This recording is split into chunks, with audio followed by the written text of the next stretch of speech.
Welcome back. You're an idiot. We got another one for you. We actually have two this week.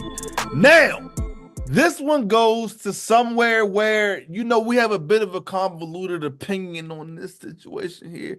The Buffalo Bills. The Buffalo Bills. Charlie, would you mind enlightening everyone why you feel as though the Buffalo Bills are idiots? So, for anyone that pays attention to Soggy Nachos, we have two rules. Number one, get a quarterback, preferably one that can throw. And two, get that quarterback weapons. Lots of them.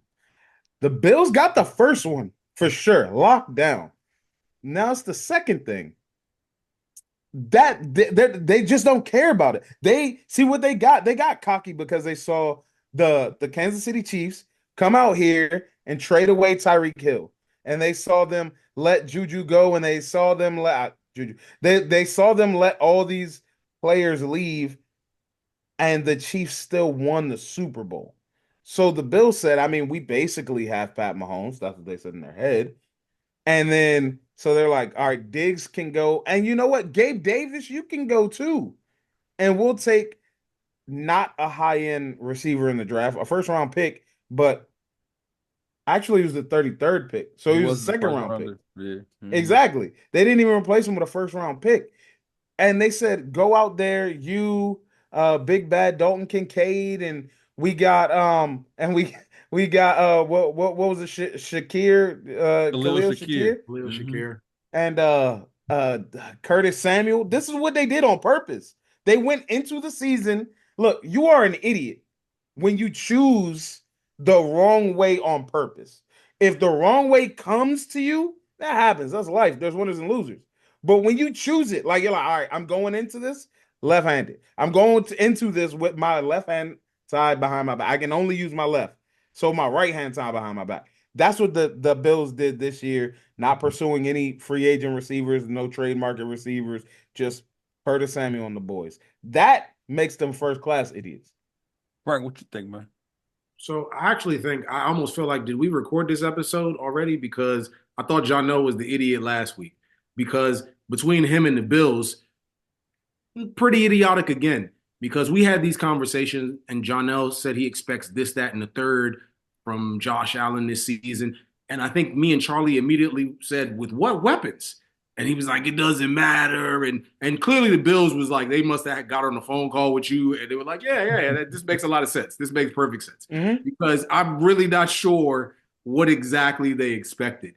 When you take a look at it, right, I think there's only one quarterback that is greater than the sum of all the parts, and that's Patrick Mahomes, because anybody else with the weapons that he has Jaden currently, Daniels, but continue.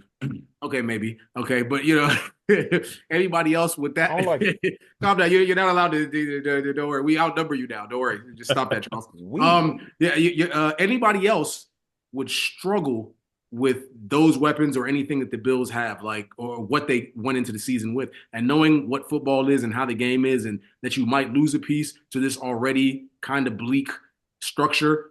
It was really wishful thinking to think that this made sense. I'm really not sure. We wanted them to go after a running back. It's not like we don't like James Cook, but it's like we all wanted them to do more things to get more dynamic, right? But this is the problem when you have imposter syndrome, right? They think they got Pat Mahomes, they think they can do the same thing. You can't. And the truth of the matter is, as great of a quarterback as Josh Allen is, I hate the process. I hate how we get there. And without any true weapons, you can't. Like, they actually did the right thing by letting Stephon Diggs go because he's a little long in the tooth, if you ask me. And he was an overachiever as a receiver to begin with, right? So that might have been good, right? But this is the point in time where you're like, all right, we know our quarterback is established. We've done this.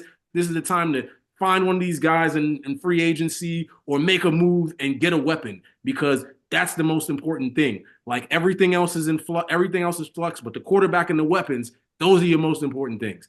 And maybe Big Bad Kincaid failed them. You know what I'm saying? I don't know, but this really isn't it.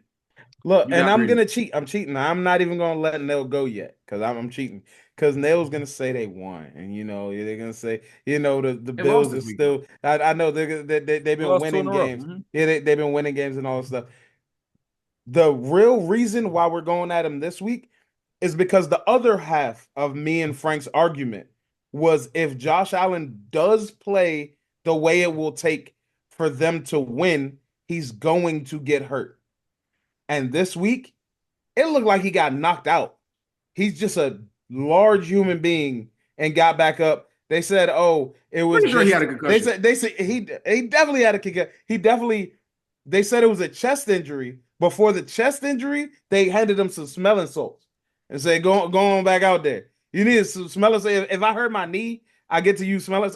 Whatever. That's neither here nor there." But Josh Allen he's had a couple of hits already. This is week 5.